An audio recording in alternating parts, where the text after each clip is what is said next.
अरे जब से दिलवा टूट गईल, जब से दिलवा टूट गईल, लेकिन से भरोसा उठ गईल, लेकिन से भरोसा उठ गईल।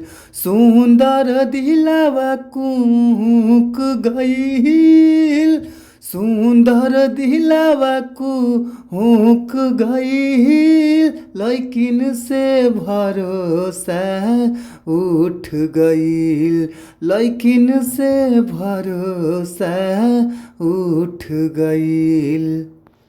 तो जी हाँ ये भैया, आप सब कैसन बानी जा।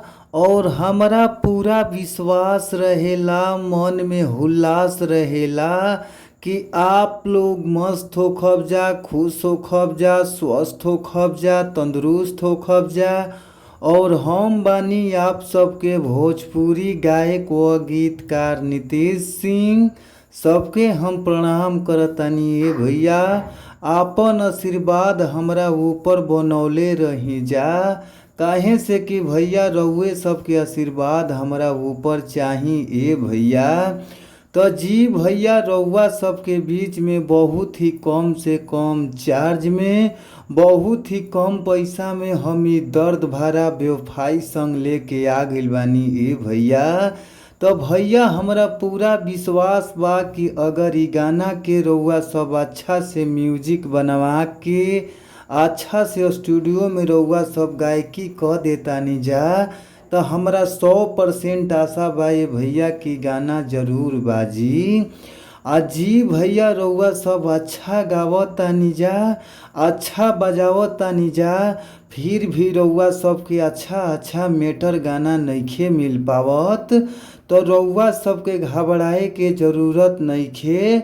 रउआ सब हमारी ई नंबर पर संपर्क करी जा, बहुत ही बढ़िया सॉन्ग मिली। और हमारी यूट्यूब चैनल के सब्सक्राइब कर ली जा, जौना यूट्यूब चैनल के नाम बाटे भोजपुरी संगीत लिरिक्स।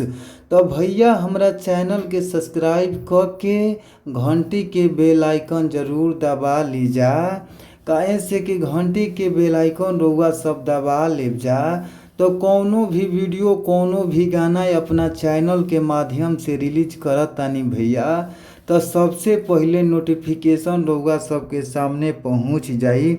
तो जरूर चैनल के सब्सक्राइब कर लीजा, घंटी के बेल आइकन जरूरे दबा लीजा।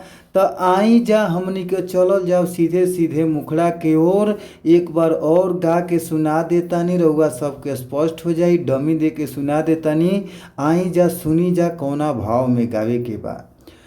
अरे जब से दिलवा टूट गईल, जब से दिलवा टूट गईल, लेकिन से भरोसा उठ गईल, लेकिन से भरोसा उठ गईल। सुंदर दिलवा कूक गईल, सुंदर दिलवा कूक गईल, लेकिन से भरोसा उठ गईल, लेकिन से भरोसा उठ गईल। तो भैया अगर ई गाना अच्छा लागता तो फुल सॉन्ग लेवे खातिर स्क्रीन पर हमार दोनों नंबर बा, दोनों नंबर में से कोनो पर कॉल करी जा।